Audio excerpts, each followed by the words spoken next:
Guys, share ko lang. Bali, heto yung kagandahan ng flexible hose yung para papuntang ilaw, pin light o kaya exhaust fan guys. Tapos meron siyang flexible hose connector. Ayan siya.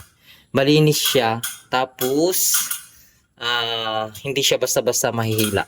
Ayan. Hindi siya basta-basta maalis. Safety yung ating wire conductor sa splicing box natin. Gumamit ako dito ng pull box. Dahil para hindi siya crowded, hindi may space pa siya kung sakaling magdadagdag si consumer ng load niya.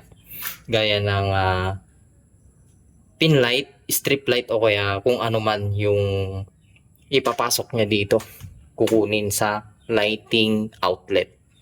Bali, heto yung kagandahan guys. Pag meron siyang flexible hose connector 1/2 size. Bali yung brand niyan is Poly. Same sila ng square box, Poly din siya. Ayan.